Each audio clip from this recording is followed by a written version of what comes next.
Everyone, कैसे हो आप सभी लोग। मैं आशा करती हूँ कि आप सभी लोग बिल्कुल अच्छे होंगे और अपनी तैयारी पूरी अच्छी तरीके से कर रहे होंगे। वेलकम बैक टू क्रोशा नर्सिंग एकेडमी। जिस तरीके से हमने लास्ट क्लास में महाराष्ट्र सीएचओ का पेपर 2023 का पूरा सॉल्यूशन डिस्कस किया था, ठीक उसी तरीके से आज हम महाराष्ट्र सीएचओ का एग्जामिनेशन 2020 का पेपर पूरा डिस्कस करेंगे। ठीक है, तो सबसे पहले स्टार्ट करते हैं अपन। सबसे पहले आपको प्ले स्टोर पर जाके क्रोशा नर्सिंग एकेडमी का ऐप इंस्टॉल करना है और इसमें जो ये फ्री कंटेंट वाला कॉलम है, इसके अंदर आपको जितने भी नर्सिंग एग्जाम हैं उन सभी के पेपर सॉल्यूशन विद वीडियो मिलेंगे। तो सबसे पहले एक मोटिवेशन कोट के साथ स्टार्ट करते हैं, जो कि है it always seems impossible until it is done. यानी कि जब तक हमें कोई चीज में सक्सेस नहीं मिलती है तब तक वो हमें इम्पॉसिबल लगती है। एक बार जब वो चीज हमको मिल जाती है तब ऐसा लगता है कि हाँ ये तो पॉसिबल था। बोलते हैं ना, मिल जाए तो माटी ना मिले तो सोना। ठीक इसी तरीके से अपन स्टार्ट करते हैं अपना फर्स्ट क्वेश्चन, जो कि एक जीके का क्वेश्चन है। ये है the first Indian citizen who received Nobel prize. ठीक है, तो फर्स्ट इंडियन कौन था जिसने नोबेल प्राइज मिला था जिसको, तो इसका आंसर क्या जाएगा। देखिए,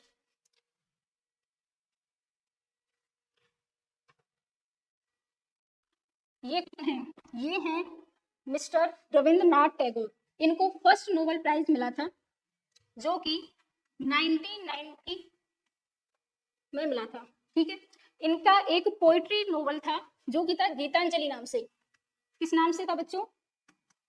गीतांजलि नेम से था इनका पोइट्री का नोबल, जिसके लिए इनको फर्स्ट नोबेल प्राइज मिला था। और इस गीतांजलि नोबल के लिए ये ना केवल फर्स्ट इंडियन बल्कि फर्स्ट नॉन यूरोपियन मैन बने जिनको कि फर्स्ट नोबेल प्राइज मिला था। तो क्वेश्चन में इसका आंसर क्या जाएगा? रविंद्रनाथ टैगोर।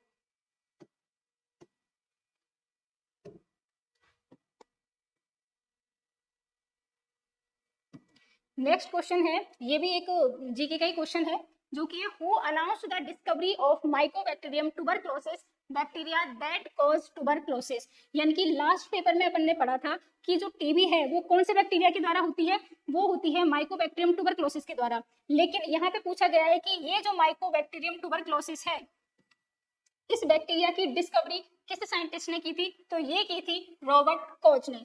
ठीक है, देखो आप फोटो देख लो जिससे कि आपको थोड़ी इमेज क्लियर रहेगी और आपको याद रहेगा कि ये है रॉबर्ट कोच जिन्होंने माइकोबैक्टीरियम ट्यूबरक्लोसिस की डिस्कवरी की थी। और इनकी डिस्कवरी के थ्रू ही आज यह पॉसिबल हो पाया है कि जो ट्यूबरक्लोसिस है उसका डायग्नोसिस और ट्रीटमेंट अच्छे से हो सके। ठीक है, तो इनकी जो डिस्कवरी है वो एक ग्राउंड ब्रेकिंग डिस्कवरी है in the field of microbiology and public health.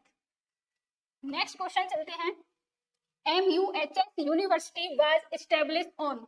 जिस तरीके से राजस्थान में RUHS है, Rajasthan university of health and science, इसी तरीके से महाराष्ट्र की जो यूनिवर्सिटी है Maharashtra university of health and science, जो वर्क करती है या जिसका एम होता है कि हमारी जो मेडिकल हेल्थ है या मेडिकल साइंस है उसको इम्प्रूव करना, both theoretical and practical knowledge के थ्रू। ठीक है, तो इसको कब स्टेब्लिश किया गया था? इसको स्टेब्लिश किया गया था 3 जून 1998। ठीक है, ये एक याद करने वाला क्वेश्चन है, इसको याद कर लेना। अगला क्वेश्चन आता है रीजनिंग की तरफ से, जो है कि आपको देखो एक सीरीज दी गई है, ये सीरीज है बेटा 42 के बाद आ रहा है 40। ठीक है, 40 के बाद आता है 38 के बाद आ रहा है 35 के बाद है 33। ठीक है, अब नीचे आएंगे 33 के बाद आ रहा है यहाँ पर 31 एंड 31 के बाद आ रहा है 28। आपसे पूछा गया है कि आगे की इन दो कॉलम में क्या आएगा। ओके, तो देखो अपन क्या करते हैं, इनमें डिफरेंस चेक करते हैं कि इन दो डिजिट के बीच में कितना डिफरेंस आ रहा है। 42 और 40 का जब डिफरेंस देखेंगे तो इनमें 2 नंबर का डिफरेंस आता है। इसी तरीके से 40 और 38 के बीच में देखते हैं तब इसमें भी डिफरेंस कितने का आ रहा है बच्चों? 2 का आ रहा है। 38 और 35 के बीच में जब डिफरेंस देखते हैं तो इनमें डिफरेंस आता है -3 का। ठीक है, ठीक, अब जब 35 और 30 के बीच में देखेंगे तो वापस से डिफरेंस कितने का आ गया? 2 का आ गया। 33 एंड 31 के बीच में वापस से डिफरेंस 2 का आ गया। अब लेकिन 31 और 28 के बीच में डिफरेंस कितने का आ गया? 3 का आ गया। ठीक है, तब आप देखो यहाँ पे एक पैटर्न फॉलो हो रहा है कि 2 2 देन 3 अगेन 2 2 एंड 3, ठीक है। ठीक इसी प्रकार अब यहाँ पे जो भी डिजिट आएगी उसमें डिफरेंस 2 का होगा, इसके नेक्स्ट जो डिजिट आएगी उसमें भी डिफरेंस 2 का होगा, और इसके नेक्स्ट जो डिजिट आएगी उसमें डिफरेंस होगा 3 का। तो 28 के बाद डिजिट अगर 26 आती है तो इन दोनों में डिफरेंस हो रहा है 2 का। 26 के बाद डिजिट अगर 24 आती है तो इसमें डिफरेंस हो रहा है 2 का, तो इसका आंसर जाएगा सी 26 एंड 24, ठीक है। तो इसमें जो पैटर्न फॉलो हो रहा है वो अपन को ध्यान देना है। अगला क्वेश्चन सिंपल सा क्वेश्चन है जिसको अपन 4th 5th क्लास में नॉर्मली मैथ में पढ़ के आ चुके हैं। वही क्वेश्चन है कि length and width of a rectangle park, यानी कि एक पार्क है जो किस शेप का है बच्चों, रेक्टेंगल के शेप का है। 14 मीटर जो है इसकी क्या है, लेंथ है, एंड इसकी जो विड्थ है वो है 7 मीटर रेस्पेक्टिवली, ठीक है। Find the area of the circle of maximum radius in the park, यानी कि ये जो रेक्टेंगल पार्क है अगर इसमें मैक्सिमम रेडियस का अपन एक सर्कल बनाते हैं तो उस सर्कल का यहाँ पे क्या पूछा गया है, एरिया पूछा गया है। अब सर्कल के एरिया के लिए सबसे पहले अपन को रेडियस का पता होना जरूरी है। अब देखो अभी जब रेक्टेंगुलर पार्क है तो इसमें जो सर्कल बनेगा वो इसकी जो विड्थ है जो कि 7 मीटर है, इसकी विड्थ की आधी होगी इसकी रेडियस जो कि कितनी होगी 3.5 मीटर, ओके। और एक सर्कल के एरिया का फॉर्मूला होता है बच्चों A बराबर पाई आर स्क्वायर, ओके। यहाँ पे r की वैल्यू दी गई है 3.5 मीटर एंड पाई की वैल्यू जो है हम सभी को याद है 3.14 का मल्टीप्लाई करेंगे अपन 3.5 मीटर के स्क्वायर से। जब इसको आगे फर्दर सॉल्व करेंगे तो इसका आंसर आएगा बच्चों 38.5 मीटर स्क्वायर या स्क्वायर मीटर, ठीक है। तो आंसर क्या हो जाएगा इसका, सी हो जाएगा इसका आंसर। अगला क्वेश्चन आते हैं, which continent has highest number of countries, यानी कि हमारा जो वर्ल्ड है उस वर्ल्ड का कौन सा कॉन्टिनेंट है या कौन सा महाद्वीप है जिसमें सबसे ज्यादा नंबर की कंट्रीज प्रेजेंट हैं। तो इसका आंसर जाएगा बच्चों अफ्रीका। जो अफ्रीका जो कॉन्टिनेंट है उसमें टोटल 54 कंट्रीज इंक्लूड होती हैं। कितनी कंट्रीज इंक्लूड होती हैं बच्चों, 54 कंट्रीज जो है वो इंक्लूड होती हैं, तो इसका आंसर जाएगा अफ्रीका। नेक्स्ट क्वेश्चन आता है, who was the first women Lok Sabha speaker of India, यानी कि इंडिया की फर्स्ट लेडी लोकसभा स्पीकर कौन थी, तो इसका आंसर जाएगा मीरा कुमार, ठीक है।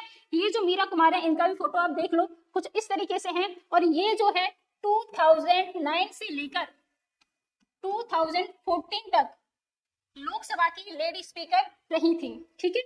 और ये फॉर्मर हमारी मिनिस्टर भी रह चुकी हैं।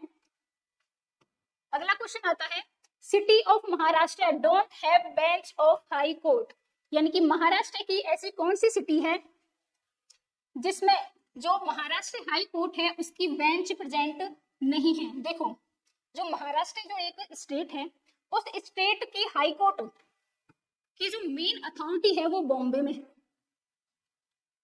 ठीक है। लेकिन इसके हाई कोर्ट के भी कुछ डिवीजन बना दिए गए हैं, मतलब डिफरेंट कंट्रीज में, जिससे कि हाई कोर्ट का काम जो है एक अच्छे तरीके से एस्टेब्लिश हो सके, एक अच्छे तरीके से हाई कोर्ट का काम रन कर सके। तो उसके लिए टोटल 4 सिटीज है महाराष्ट्र की जिनके अंदर बेंच ऑफ हाई कोर्ट यानी कि हाई कोर्ट के डिवीजन बनाए गए हैं। उनमें से सबसे फर्स्ट है मुंबई, सेकेंड है औरंगाबाद, थर्ड है नागपुर और फोर्थ में आता है पणजी, ठीक है। तो ये 4 जो है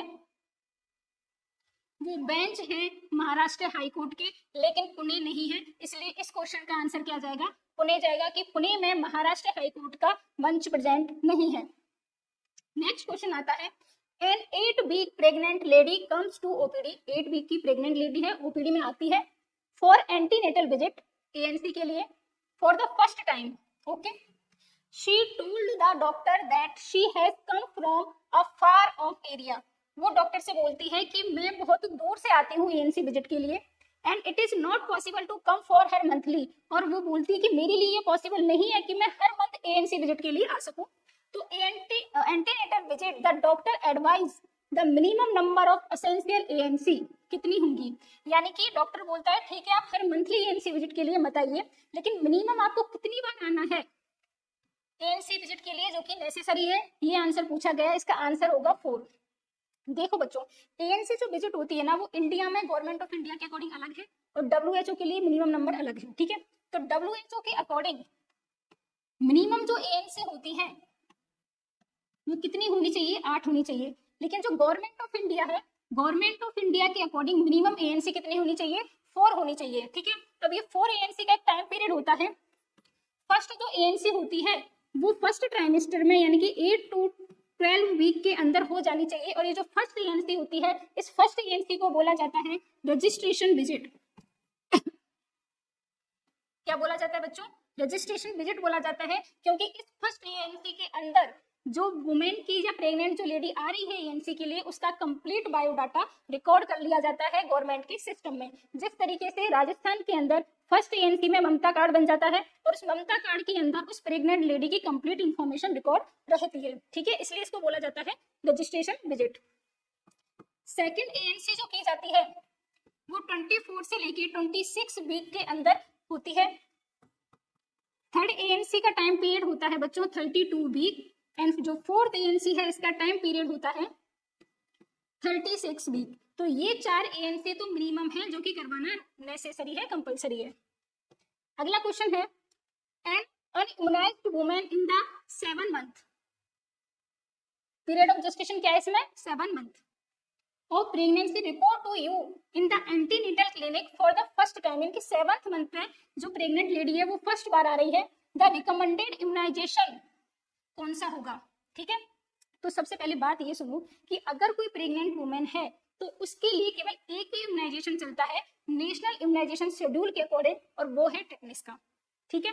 और टिटनेस में भी 2 चीजें होती हैं, एक तो होता है बच्चों टिटनेस टॉक्साइड या टिटनेस और डिप्थीरिया का जो कंबाइंड लगता है वैक्सीन वो। लेकिन ये कब लगता है, ये लगता है जब प्रेग्नेंट वुमेन जो है आपके पास स्टार्टिंग में आती है, यानी कि फर्स्ट ट्राइमेस्टर से आ रही है, तब इसके डोज लगती हैं, first dose, second dose and then booster dose, ठीक है। तो ये कब, ये तो अर्लियर लगती है जब प्रेग्नेंट वुमेन आपके पास पहले आती है। लेकिन यहाँ पे बोला गया है कि प्रेग्नेंट वुमेन आपके पास आ रही है 7th मंथ का फर्स्ट टाइम, ठीक है। लेट अगर आती है, लेट विजिट करती है अगर प्रेग्नेंट वुमेन, तो उस टाइम पे हम उसको देते हैं टीटी इम्यूनोग्लोबिन, ठीक है। और ये टीटी इम्यूनोग्लोबिन जो दिया जाता है वो कब दिया जाता है, या तो लेट विजिट करे प्रेग्नेंट वुमेन या उसको हाई रिस्क हो एक्सपोजर का, क्या हो बच्चों, हाई रिस्क हो एक्सपोजर का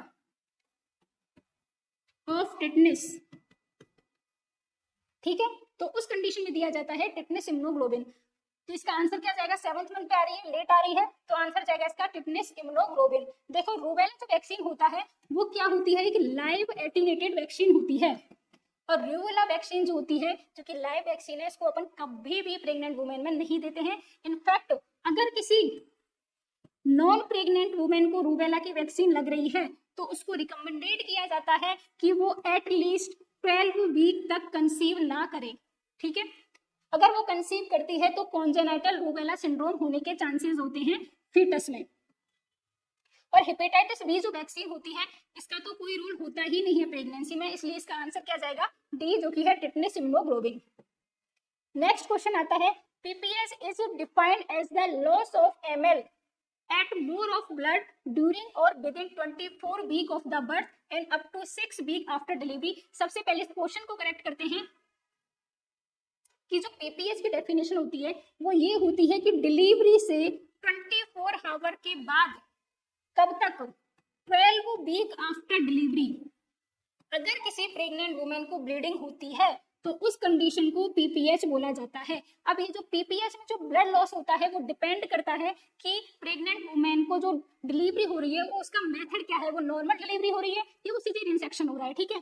तो अगर नॉर्मल वेजाइनल डिलीवरी होती है उसमें नॉर्मल ब्लड लॉस होता है 500 ml, लेकिन अगर सिजेरियन सेक्शन हो रहा है तो उसमें नॉर्मल ब्लड लॉस होता है 1000 ml। ठीक इसी प्रकार अगर सिजेरियन हिस्टेरेक्टमी हो रही है, यूट्रस के रिमूव होने की प्रोसीजर होता है सिजेरियन हिस्टेरेक्टमी, अगर उस कंडीशन में नॉर्मल ब्लड लॉस होता है बच्चों 500 ml, ठीक है। लेकिन अगर ये ब्लड लॉस इनसे ज्यादा हो जाए, यानी कि एनवीडी में 500 ml से ज्यादा ब्लड लॉस हो जाए, सिजेरियन में 1000 से ज्यादा ब्लड लॉस हो जाए, और सिजेरियन हिस्टेक्टोमी में 1500 ml से ज्यादा ब्लड लॉस हो जाए, और कब तक, 12 वीक आफ्टर डिलीवरी, तो ये जो कंडीशन है वो कहलाती है पीपीएच। अब अपन क्वेश्चन पे आते हैं। क्वेश्चन में हमको ये नहीं बताया गया कि जो वुमेन है उसकी नॉर्मल डिलीवरी हुई है या सिजेरियन सेक्शन हुआ है, तो उस कंडीशन में हम नॉर्मल वेजाइनल डिलीवरी को ही अज्यूम करके क्वेश्चन को सॉल्व करते हैं, ठीक है। तो इसका आंसर जाएगा 500 ml। नेक्स्ट क्वेश्चन आता है, vitamin is needed for prevent the haemorrhagic disease of newborn, यानी कि न्यूबॉर्न में जो हेमरेजिक डिजीज होती है उसके लिए कौन सी विटामिन उस डिजीज को प्रिवेंट करने के लिए रेस्पॉन्सिबल होती है, तो इसका आंसर जाएगा विटामिन के, ठीक है। सबसे पहली बात तो जो विटामिन के होता है, विटामिन के जो होता है वो एक जो न्यूबॉर्न है, न्यूबॉर्न में विटामिन के की क्या होती है बच्चों, डिफिशियंसी होती है। और वो डिफिशियंसी क्यों होती है, क्योंकि विटामिन के जो होता है वो कहाँ पे बनता है, हमारी गट फ्लोरा में बनता है, और जबकि न्यूबॉर्न का जो गट फ्लोरा होता है वो क्या होता है, बिल्कुल स्टेराइल होता है, इसलिए डिफिशियंसी होती है। और सेकंड चीज ये होता है कि जो न्यूबॉर्न बेबी होते हैं उनका लिवर क्या होता है, इमेच्योर होता है। लिवर इमेच्योर होने की वजह से जो विटामिन के डिपेंडेंट क्लॉटिंग फैक्टर हैं, जैसे कि फैक्टर 2, 7, 9 एंड 10, इनकी डिफिशियंसी होती है और प्रॉपर क्लॉटिंग नहीं हो पाती है। थर्ड चीज ये होती है कि जो ब्रेस्ट मिल्क होता है, ब्रेस्ट मिल्क में भी विटामिन के की डिफिशियंसी होती है, इसलिए ब्रेस्ट फीडिंग के बाद भी बच्चे को प्रॉपर विटामिन के नहीं मिल पाता, इसलिए हमको आउटसोर्स से देना पड़ता है उनको विटामिन के। आउटसोर्स से जब विटामिन के देते हैं तो आईएम इंजेक्शन लगता है, और ये आईएम इंजेक्शन कहाँ लगता है, वास्टुस लैटरलिस मसल पे लगता है, ठीक है। और कितना लगता है, देखो अगर टर्म बेबी होगा तो 1 mg लगेगा, लेकिन अगर बेबी का वेट लेस देन 1 kg होता है तो उस कंडीशन में 0.5 mg लगता है विटामिन के, ठीक है। ये इस क्वेश्चन का आंसर हो गया विटामिन के। नेक्स्ट आता है, a 20-year-old married non pregnant women developed rubella infection in order to avoid congenital rubella syndrome in her pregnancy she should be given, यानी कि एक नॉन प्रेग्नेंट वुमेन है जिसको रूबेला हो चुका है। अब अगर उसको अपने बच्चे में जब कभी आगे वो प्रेग्नेंट होती है तो उसमें उसको कॉन्जेनिटल रूबेला सिंड्रोम को अवॉइड करना है अपने बेबी में, तो उसको अपन क्या एडवाइस देंगे, देखो सबसे फर्स्ट एडवाइस ये होती है कि अगर तुमको रूबेला हो गया है तो तुमको अवॉइड करना है कॉन्सेप्शन फॉर 12 वीक के लिए। 12 वीक के बाद कॉन्सेप्शन तो अवॉइड करना है, साथ ही साथ प्रॉपर मेडिकेशन लेनी है। क्या लेनी है बच्चों, प्रॉपर मेडिकेशन तो लेनी है, लेकिन 12 वीक के लिए प्रेगनेंसी को अवॉइड करना है। अब जो कॉन्जेनिटल रूबेला सिंड्रोम होता है उसका एक ट्रायड देखने को मिलता है, और इस ट्रायड में क्या होता है, सबसे फर्स्ट कार्डिक एनोमलीज देखने को मिलती है, डीफनेस देखने को मिलती है, और आई में जो प्रॉब्लम देखने को मिलती है वो है कैटरेक्ट, ठीक है। तो ये एक ट्रायड देखने को मिलता है कॉन्जेनिटल रूबेला सिंड्रोम में। अगला क्वेश्चन आता है, dose of BCG vaccine until the age of 1 month क्या होगी। देखो सबसे पहले ये क्वेश्चन आता है कि बीसीजी जो वैक्सीन है इसकी फुल फॉर्म क्या है, तो वो है बैसिलस कैलमेटिग्यूरिन, ठीक है। अब ये जो बीसीजी वैक्सीन है, यहाँ से भी क्वेश्चन आता है बच्चों, इसको याद कर लेना बिल्कुल। और बीसीजी वैक्सीन की जो डोज होती है वो 2 टाइप से डिवाइड की गई है, बर्थ से लेके 1 मंथ तक। कितनी डोज होगी बच्चों, बर्थ से लेके 1 मंथ तक जो डोज होती है वो 0.05 ml होती है, और अगर 1 मंथ से 1 ईयर तक डोज पूछा जाए तो वो 0.1 ml होती है। और कैसे लगती है, इंट्राडर्मल लगती है, कहाँ पे लगती है, लेफ्ट अपर आर्म पर लगती है, ठीक है। तो इसका आंसर क्या हो जाएगा कि अपन क्वेश्चन में पूछा है until the age of 1 month, यानी कि बर्थ से लेके 1 मंथ तक कितना होता है, 0.5 ml होता है, इंट्राडर्मल होता है, और लेफ्ट अपर आर्म पर होता है। अगला क्वेश्चन है, the posterior fontanelle usually closed by age. ये तो बहुत सिंपल क्वेश्चन है कि देखो बच्चों में 2 फोंटेनल होते हैं, दोनों को पढ़ते हैं अपन। एक तो होता है बच्चों एंटीरियर फोंटेनल और एक होता है पोस्टीरियर फोंटेनल। एंटीरियर फोंटेनल का एक और नाम होता है, देखो ए के बाद आता है बी, बी फॉर ब्रैग्मा, यानी कि एंटीरियर फ्रंटेनल का सेकंड नेम क्या हो जाएगा, ब्रैगमा हो जाएगा। पोस्टीरियर फ्रंटेनल का सेकंड नेम होता है लैम्डा, ठीक है। इससे अपन याद रखेंगे, ए के बाद आता है बी और बी से बनता है ब्रैगमा, ठीक है, और पी पोस्टीरियर फ्रंटेनल का नाम होता है लैम्डा। अब देखो ये जो एंटीरियर फ्रंटेनल है, एंटीरियर फ्रंटेनल होता है एकदम डायमंड शेप, ठीक है, और जो पोस्टीरियर फ्रंटेनल होता है वो होता है ट्रायंगुलर शेप। अब जो पोस्टीरियर फ्रंटेनल होता है बच्चों, ये किन सुचर से मिलकर बना होता है, ये अपन को ध्यान होना चाहिए। ये जो सुचर होता है इसको बोलते हैं लैम्डॉइड सुचर,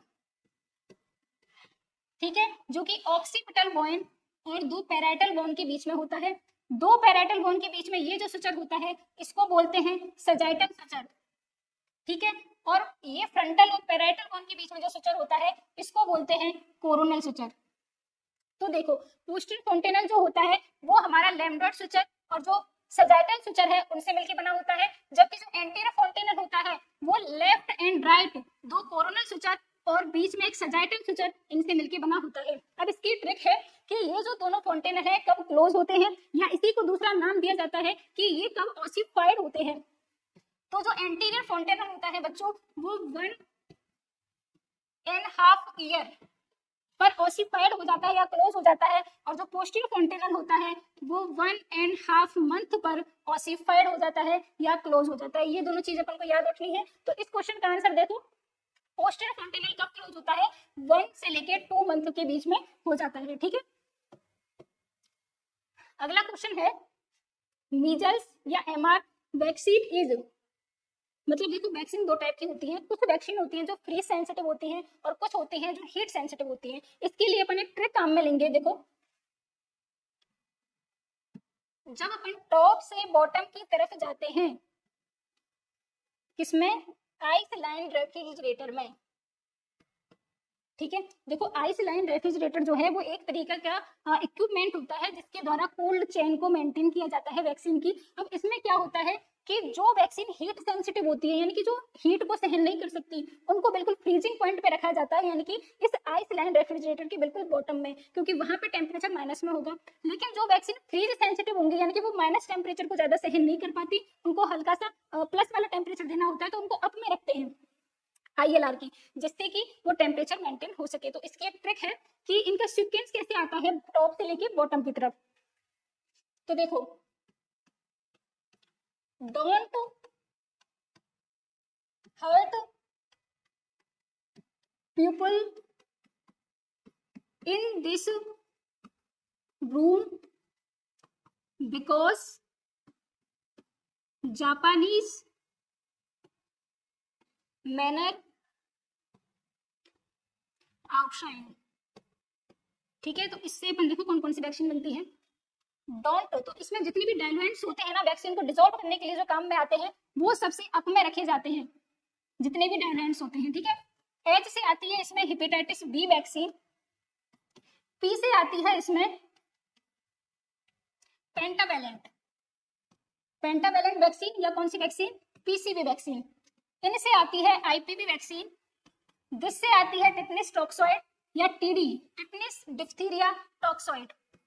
रूम आर, आर से आती है यहाँ पे रोटा वायरस, बिकॉज बी से आती है यहाँ पे बीसीजी वैक्सीन। जापानीज का जे, तो इसमें आती है जापानीज इंसेफेलाइटिस वैक्सीन।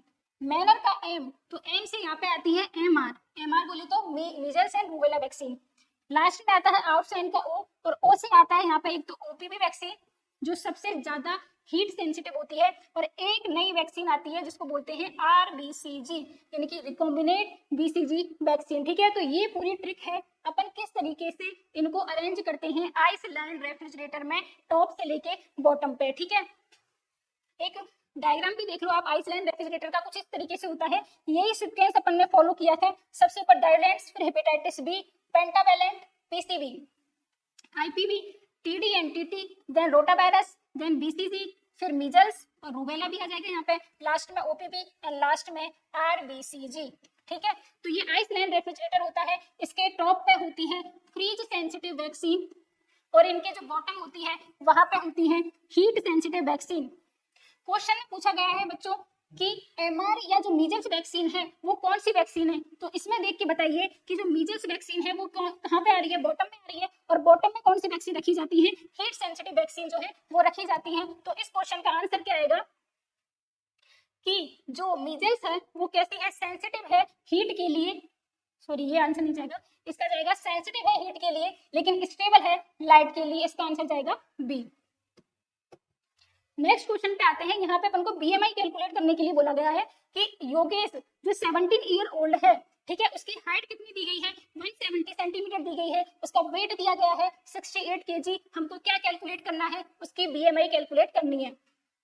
तो बच्चों बीएमआई का जो फॉर्मूला होता है वो क्या होता है, वेट लिया जाता है ऊपर, और वेट किस में होना चाहिए, केजी में होना चाहिए। नीचे जो हाइट होती है, हाइट होनी चाहिए मीटर स्क्वायर में। तो ये फॉर्मूला होता है बीएमआई का। यहाँ पे वेट कितना दिया गया है, बोलो 68 केजी वेट दिया गया है, और यहाँ पे हाइट कितनी दी गई है, 170 सेंटीमीटर। 170 सेंटीमीटर को जब अपन मीटर में चेंज करते हैं तो कितना आता है, 1.7 मीटर। ठीक है, तो यहाँ पे आएगा 1.7 मीटर का स्क्वायर। इसको आगे जब सॉल्व करेंगे तो इसका आंसर आता है बच्चों 23.52 केजी पर मीटर स्क्वायर। ठीक है, सिंपल से यहाँ पे क्या किया गया है, अपन को बीएमआई कैलकुलेट करनी है, उसके लिए फॉर्मूला आना चाहिए और थोड़ा सा यूनिट का कन्वर्जन आना चाहिए कि मीटर को सेंटीमीटर में, सेंटीमीटर को मीटर में किस तरीके से चेंज किया जाता है। अगला क्वेश्चन है, आफ्टर एपिडेमिक, एपिडेमिक पता है ना क्या है, after an epidemic of measles in a village near Kanpur some children reported with history of weight loss. क्या हो रहा है बच्चों में, मीजल्स होने के बाद वेट लॉस हो रहा है और ब्लाइंडनेस हो रही है। फ्रॉम, ब्लाइंडनेस किससे हो रही है, कॉर्नियल स्कैनिंग से हो रही है। ठीक है, तो the most likely cause of this complication is deficiency of, यानी कि यहाँ पे पूछा गया है बच्चों में जो ब्लाइंडनेस हो रही है वो किस विटामिन की डिफिशियंसी के कारण होती है। अपन पहले ही डिस्कस कर चुके हैं कि हेल्दी विजन के लिए जो विटामिन रेस्पॉन्सिबल होती है वो कौन सी होती है, विटामिन ए रेस्पॉन्सिबल होती है। ठीक है, लेकिन यहाँ पे थोड़ा सा ध्यान देने वाला पॉइंट ये है कि ये जो मीजल्स है, मीजल्स क्या करता है, विटामिन ए की डिफिशियंसी को बहुत तेज कर देता है बच्चों के अंदर। ठीक है, यानी कि विटामिन ए बहुत ज्यादा लो हो जाएगा मीजल्स की वजह से। अब विटामिन ए जब कम हो जाएगा तो मीजल्स में एक सिम्टम्स भी देखने को मिलता है, कंजक्टिवाइटिस। ठीक है, तो कंजक्टिवाइटिस की वजह से क्या हो जाएगा, आगे जाके ब्लाइंडनेस होने के चांसेस होते हैं, और साथ के साथ जो ये कॉर्नियल स्कारिंग है इसकी वजह से भी आगे जाके ब्लाइंडनेस होने के चांसेस है। इसलिए यहाँ पे मीजल्स के कारण जो कॉर्नियल स्कारिंग की वजह से जो ब्लाइंडनेस हुई है उसका कारण क्या है, विटामिन ए। देखो जो मीजल्स का केस होता है उसमें मोस्ट कॉमन जो सिम्टम्स होते हैं उनके लिए एक ट्रिक देखने को मिलती है, वो होती है 3C। 3C यानी कि कफ। मीजल्स में कफ होता है बच्चे को, कंजक्टिवाइटिस होती है, और कंजक्टिवाइटिस भी कैसी होती है, प्रूलेंट यानी कि पश वाली होती है, प्रूलेंट कंजक्टिवाइटिस होती है, वाटरी डिस्चार्ज होता है इसकी वजह से, और लास्ट में क्या होती है, कोरियोजा। कोरियोजा का मतलब होता है रनिंग नोज। ठीक है, ये अपन को ध्यान रखनी है, इनसे क्वेश्चन आता है ट्रायड से, मीजल्स का ट्रायड। अगला क्वेश्चन है, sexually transmitted diseases are prevented by using, यानी कि यहाँ पे ये पूछा गया है कि जितनी भी सेक्सुअली ट्रांसमिटेड डिजीज होती है उनको कॉन्ट्रासेप्टिव के कौन से मेथड के द्वारा प्रिवेंट किया जा सकता है। देखो आईयूडी का कोई रोल नहीं है, अपन कॉन्ट्रासेप्टिव मेथड से एसटीडी को कैसे प्रिवेंट कर सकते हैं। देखो अगर अपन ऐसा कोई फिजिकल बैरियर यूज करें जिससे कि mail genital organ and female genital organ आपस में कांटेक्ट में नहीं आए, तो उसके कारण क्या होगा कि जो बॉडी का फ्लूइड है वो आपस में एक्सचेंज नहीं होगा, और जब बॉडी का फ्लूइड आपस में एक्सचेंज नहीं होगा तो उसकी वजह से आगे जाके एसटीडी नहीं होगी। एसटीडी जैसे कि सिफिलिस, गोनेरिया और एचआईवी। ठीक है, तो फिजिकल बैरियर इसमें से कौन सा है, देखो आईयूडी जो है वो एक हार्मोनल कॉन्ट्रासेप्टिव है, ये फिजिकल बैरियर का काम ही नहीं करता। ओरल पिल्स, ओरल पिल्स भी एक हार्मोनल है। नेचुरल मेथड, अब जो नेचुरल मेथड है उसका भी कोई रोल नहीं है, क्योंकि उसमें भी जो मेल एंड फीमेल के जेनिटल ऑर्गन्स हैं वो आपस में कांटेक्ट में आते हैं। बस एक मेथड है जो कि है कॉन्डोम, जो कि किसका काम करता है, फिजिकल बैरियर का काम करता है। कॉन्डोम के अंदर भी मेल एंड फीमेल कॉन्डोम आते हैं। ठीक है, तो इसमें जो मेल कॉन्डोम होता है इसको ज्यादा प्रायोरिटी दी जाती है कि यही एसटीडी से प्रिवेंट करता है। अब देखो जो नेशनल फैमिली प्लानिंग प्रोग्राम है उसके अंदर जो मेल कॉन्डोम होता है उस मेल कॉन्डोम को किस नाम से मिलता है? नेशनल फैमिली प्लानिंग प्रोग्राम में बच्चों निरोध के नाम से मिलता है, ठीक है। और इसका डायग्राम देके इमेज बेस्ड क्वेश्चन में आपसे पूछा जा सकता है कि नेशनल फैमिली प्लानिंग प्रोग्राम में कॉन्डोम, मेल कॉन्डोम जो मिलता है किस नाम से मिलता है? निरोध के नाम से मिलता है, free of cost in all government hospital and CHC. अगला क्वेश्चन है, ये भी कॉन्ट्रासेप्टिव से लिया गया है। DMPA depot medroxy progesterone acetate injection should be given deep intramuscularly every month. देखो ये जो DMP है इसका दूसरा नाम है डिपो-प्रोवेरा। क्या है? Depo-Provera, okay. और ये जो है वो इसका भी नाम अपन को याद रखना है। नेशनल फैमिली प्लानिंग प्रोग्राम में किस नाम से मिलता है? ये अंतरा के नाम से मिलता है, ठीक है। और ये इसकी डोज कितनी होती है? 150 mg की डोज होती है इस इंजेक्शन की, और इसको दिया जाता है इंट्रामस्कुलर दिया जाता है इसको, ठीक है। और इसको एवरी 3 मंथ पे दिया जाता है। क्वेश्चन में यही पूछा गया है, कितने टाइम पीरियड में दिया जाता है? एवरी 3 मंथ में दिया जाता है। और साथ के साथ ये जो DMPA है एक क्या है? प्रोजेस्टेरोन ओनली कॉन्ट्रासेप्टिव है, यानी कि इसमें जो हार्मोन यूज किया जाता है वो केवल और केवल प्रोजेस्टेरोन यूज किया जाता है कॉन्ट्रासेप्टिव के तौर पे। इसका भी आप डायग्राम देख लो, अंतरा के नाम से कुछ इस तरीके से आता है ये DMPA national family planning programme में, ओके। अगला क्वेश्चन आता है, the number of daughters a newborn girl will bear during her lifetime assuming, देखो यहाँ पे कौन है? एक डॉटर है, ठीक है। साथ के साथ क्या दिया गया है इसमें? Fixed age specific fertility and mortality rate दी गई है, ठीक है। तो यहाँ पे देखो ये कुछ रेट होती है रिप्रोडक्शन से रिलेटेड, इनका अपन को फॉर्मूला याद होगा, इनकी डेफिनेशन याद होगी, तभी अपन इस क्वेश्चन को सॉल्व कर सकते हैं। तो इसमें सबसे फर्स्ट आता है GFR। GFR होता है जनरल फर्टिलिटी रेट। इसमें क्या होता है कि एक प्रेग्नेंट फीमेल क्या करती है? अपने लाइफ टाइम में जितनी भी लाइव बर्थ देती है या जितनी भी लाइव बर्थ करती है अपने किस टाइम पीरियड में? रिप्रोडक्शन की एज में। और ये रिप्रोडक्शन की एज का पीरियड कितना होता है? इंडियन क्राइटेरिया के अकॉर्डिंग 15 to 49 ईयर का टाइम पीरियड होता है, ठीक है, इनटू 1000। तो ये है जनरल फर्टिलिटी रेट। सेकेंड होता है total fertility rate. Total fertility rate में क्या होता है बच्चों कि टोटल कितने लाइव बर्थ हुए हैं उस वुमेन की, फीमेल की रिप्रोडक्शन एज में, विद फिक्स क्या होता है? एज स्पेसिफिक फर्टिलिटी रेट के साथ, एज स्पेसिफिक फर्टिलिटी रेट के साथ, और इनटू कर देंगे इसमें 1000 का। नेक्स्ट आता है GRR। यहाँ पे ये GRR का मतलब होता है ग्रॉस रिप्रोडक्शन रेट, ठीक है। तो इसमें क्या होता है? इसमें अब यहाँ पे केवल क्या हो जाएगा? डॉटर चाइल्ड आ जाएगी, यानी कि एक फीमेल अपनी लाइफ टाइम में जितने उसने डॉटर चाइल्ड को बर्थ दिया है अपने रिप्रोडक्शन एज में, ठीक है, विद फिक्स है एज स्पेसिफिक फर्टिलिटी रेट के साथ, तो उसको बोलते हैं ग्रॉस रिप्रोडक्शन रेट। फोर्थ सबसे लास्ट में आता है NRR, नेट रिप्रोडक्शन रेट। इसका क्या फॉर्मूला होता है कि एक फीमेल अपनी लाइफ टाइम में जितने गर्ल चाइल्ड को बर्थ देती है अपनी रिप्रोडक्शन एज में, विद फिक्स होनी चाहिए उसकी एज स्पेसिफिक फर्टिलिटी रेट के साथ, एंड इसमें एक और क्राइटेरिया ऐड होता है एज स्पेसिफिक मोर्टिलिटी रेट। अब क्वेश्चन पे आते हैं, क्वेश्चन में क्या बोला गया है? गर्ल चाइल्ड है, ठीक है। सेकेंड उसमें एज स्पेसिफिक फर्टिलिटी रेट है, और साथ ही साथ उसमें क्या है? एज स्पेसिफिक मोर्टिलिटी रेट है। तो ये दोनों जो है क्राइटेरिया को पूरा कर रहे हैं फोर्थ वाले को, जो कि है नेट रिप्रोडक्शन रेट। तो इसका आंसर क्या जाएगा? A, net reproduction rate. अगला क्वेश्चन है, which of the following is the major cause of poor health in Indian, यानी कि इंडिया में जो बच्चे हैं, जो अडल्ट हैं, जो एल्डरली पर्सन हैं, उनकी पुअर हेल्थ का सबसे मोस्ट कॉमन रीजन क्या है? तो वो रीजन है वाटर पॉल्यूशन। और इस वाटर पॉल्यूशन की वजह से ही कौन कौन सी डिजीज अराइज होती है? Cholera, dysentery and typhoid, okay. तो इसका आंसर क्या जाएगा? Water pollution. अगला है blood smear collection target for passive surveillance. Is कितना होना चाहिए of new OPD cases of malaria. ये क्वेश्चन यहाँ पे पूरा होगा, ठीक है।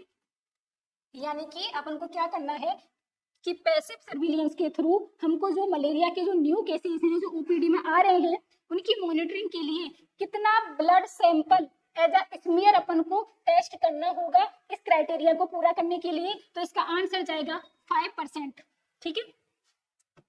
अगला क्वेश्चन है, if a person is having skin patches with definite sensory deficit और more than one definite thickness and tender peripheral nerve, then it is a case of multivascular leprosy। देखो जो लेप्रोसी होती है वो दो टाइप की होती है, एक तो होती है मल्टी वैसिलरी और एक होती है पॉसीवैसिलरी। इनके लिए कुछ क्राइटेरिया होते हैं कि जो स्किन लेसन होती है, स्किन जो पैच होते हैं मल्टीवैसिलरी में मोर देन 5 होनी चाहिए और पॉसीवैसिलरी में ओनली 1 लेसन होना चाहिए या 1 to 3 होना चाहिए। और जो नर्व का इन्वॉल्वमेंट होता है वो नर्व का इन्वॉल्वमेंट मल्टीवैसिलरी में मोर देन 3 होना चाहिए और पॉसीवैसिलरी में लेस देन या 1 होना चाहिए, ठीक है। और साथ ही साथ क्या होना चाहिए, पेरिफेरल नर्व के साथ क्या होना चाहिए, सेंसरी डेफिसिट होना चाहिए, बिल्कुल। तो ये क्राइटेरिया फुलफिल हो रहा है। मल्टीवैसिलरी में पूछा गया है कि स्किन पैचेस कितने होने चाहिए, तो स्किन पैचेस होने चाहिए मोर देन 5।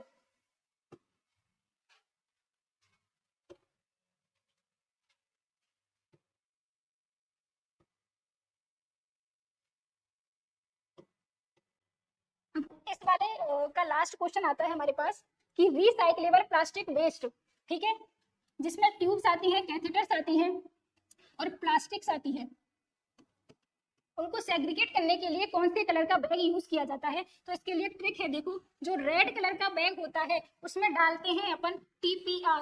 R बोले तो रबर के आइटम्स,